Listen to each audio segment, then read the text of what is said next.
Hey, welcome to Mrs. Nether's notes for her double block algebra class.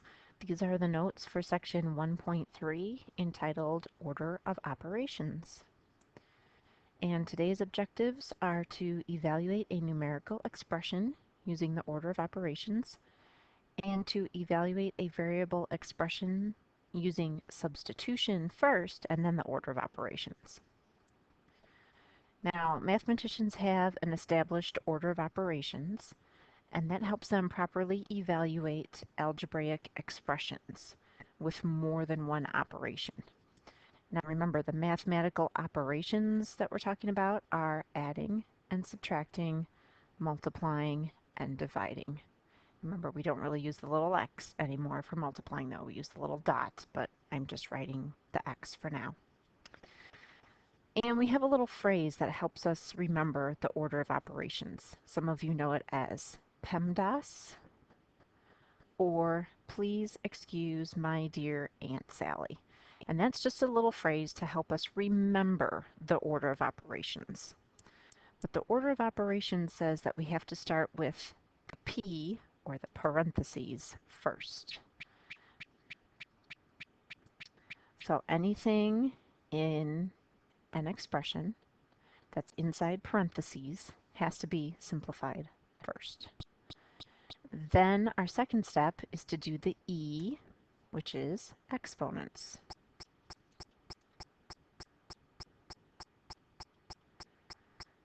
So each of those have their own step. Parentheses is step 1, exponents is step 2. Now, technically, step 3 and step 4 kind of combine the next two letters into two little groups. Step 3 does the M and the D for the my and the dear, which really helps us remember to multiply or divide.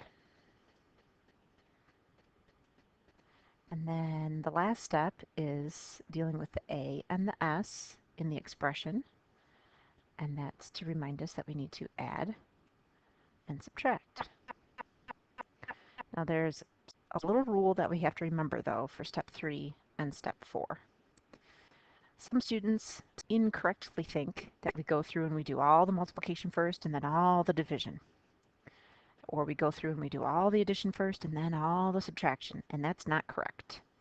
What we really do is we go from left to right. And what that means is that as you read the numerical expression from the left side to the right side, just like you read a book, whichever one you see first out of multiplication or division, that's what you do. So you do them in order from left to right. So you do all the multiplication and division in order from left to right, and then you do all the addition and subtraction in order from left to right. So if a division comes first, you do it first. Or if a subtraction comes first, you do it first. It's not necessarily since the M comes first, you multiply first, or since the A comes first, you add first. It's whatever you do first from left to right. Sorry that keeps popping up. Okay, so let's take a look at our examples now, and we're going to go through those steps over and over. 1, 2, 3, 4. Okay. In part A here, well, A through D, we're going to evaluate each expression, and this is what it's going to look like in your homework. So this is good practice for the homework. Now, in part A, we have to look and see if we have any parentheses, and we don't, so I can skip that first step. I move to my second step, which is exponents, and aha, I have an exponent. So I'm going to rewrite everything else, the 32 minus the 16, but instead of 2 to the third, I'm going to write plus 8, because I've simplified my exponent now. Then I can move on to the third step, which is to multiply or divide. I don't see any multiplication or division, so I'm going to move on to my fourth step, which is to add or subtract. But remember, we do it in order from left to right. So as I go through this expression from the left to the right, I go past this subtraction first. So I'm going to do that 32 minus 16, which is 16. And then I will do my plus 8, and that gives me a final answer of 24. In part B, I don't have any parentheses, and I don't have any exponents either. So I get to jump right to the third step for multiplying and dividing. And as I read from left to right, the very first thing I see is a division. So I'm going to do the 48 divided by 3, which is 16. And then I'm going to rewrite the rest of it, which is just the times 2. And now I have one last step. 16 times 2 is 32. So again, that example helps us remember that just because the multiplication doesn't come first doesn't mean we do it first. If we did 48 divided by 3 times 2, which is 6, we would have gotten 8 for our answer. Completely different from the actual answer of 32. Okay, for part C and D, we're still going to evaluate using order of operations, but now they're a little bit longer, a little more complicated. But in part C, I don't see any parentheses. I don't see any exponents, but I do see some multiplication and division as I go through here. So as I go from left to right, I'm going to skip over that addition because I'm not on that step, but oh, I see some division right here.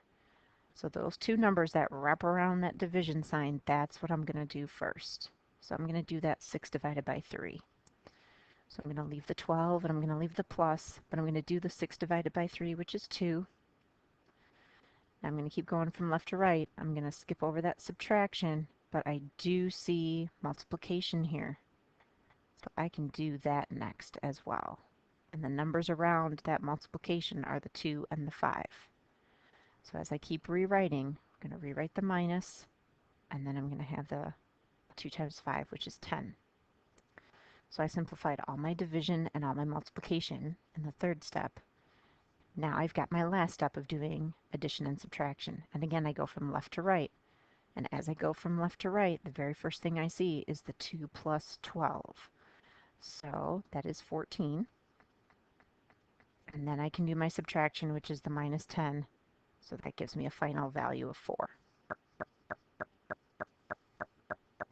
In part D, I do have parentheses. So I'm going to start there. And inside those parentheses, I have an exponent. So I'm going to start with that first. So I'm going to leave the 3 and the times.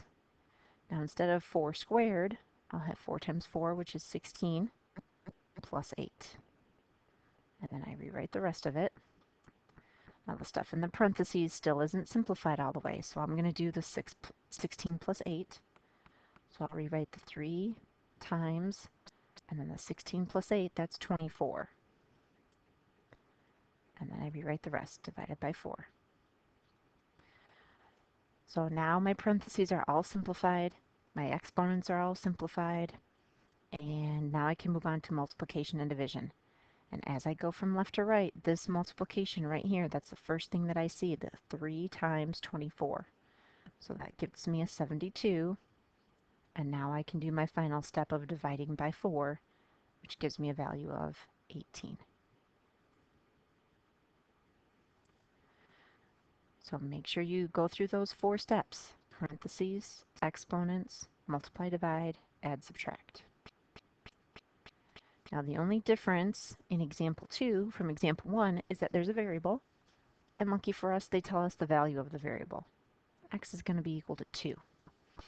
So I'm going to substitute that value in first, and then simplify it just like we did with order of operations. So I have 3 times x squared, and I'm just going to rewrite this slightly with that little times in there, that little dot, because I want to remember that this squared, this exponent, is only applying to what's right in front of it. It's only applying to that x. There's no parentheses, okay? That's like what we talked about in the last lesson. So now I know that this is going to be 3 times 2 squared when I substitute in my value for the x. Now that I have that substituted, I'm going to go through my order of operations. I don't have any parentheses, but I do have an exponent. So I'm going to do 2 squared, which is 4. And then I have multiplication and division. I have multiplication right there. So I'm going to do 12 plus 1. And then my last step now will be to add those. for my value of 13. For part B, I'm going to substitute in the value for x again. So 2 minus 2 to the third plus 12 times 2. Okay, so now I'm going to go through my order of operations. I have parentheses, so I'm going to simplify that first. 2 minus 2 to the third plus 2 times 12 is 24. So now all the stuff in my parentheses is simplified. Next I have an exponent, so I'm going to do that. 2 minus 2 to the third is 8. And I rewrite the rest, plus 24. Now I don't have any multiplication or division, but I do have addition and subtraction now as my final step. And again, I'm going to go from left to right, and the very first thing I see is this 2 minus 8. So that's what I'm going to do first. Now if I have 2 and I'm taking away 8, I'm going to end up with a negative number, a negative 6. And then I'm going to go up 24 from there. So use a number line if you need to, or use your calculator if you need to. If you're starting at negative 6 and then you're going up 24, that's going to get you to a value of 18. You could think of it as 24 minus 6 as well. Okay, we have one last example. This is as tough as it's going to get. It looks really intimidating, but it's not. Okay, this expression is one big fraction, but we're going to do the top first, and then we're going to do the bottom, and then we'll save the division for our final step. So we want to simplify everything on the top to get one number, simplify everything on the bottom to get another number, and then we'll divide at the end. Now, in the numerator, all I have is 24 times 3. So that's just a one-stepper. That's just 72. In the denominator, though, I have a really big expression. And as I start to simplify that, I have to ask myself, do I have any parentheses? Nope. But I do have an exponent, which is my next step. So I'll leave the 5. I'll do the 3 squared, which is 9. And then I'll rewrite the minus 2. I don't have any multiplication or division left in my denominator, but now I do have this 5 plus 9 that I have to add first because I see it as I go from left to right. I see it first. So this is going to get simplified into 72 over 5 plus 9 is 14 minus 2. And now I can do that subtraction. So I'll have 72 over 12. So now that I have one number in the numerator and one number in the denominator, now I can do that final division. 72 divided by 12 is 6. So remember, for these types of problems, you want to do everything in the top or the numerator first, and then do everything in the bottom or the denominator. Once you have one final answer for the numerator and for the denominator, then you can reduce your fraction and divide to get your answer. And there's your homework or your practice problems so you can practice these concepts tonight. Good luck. We'll see you in class.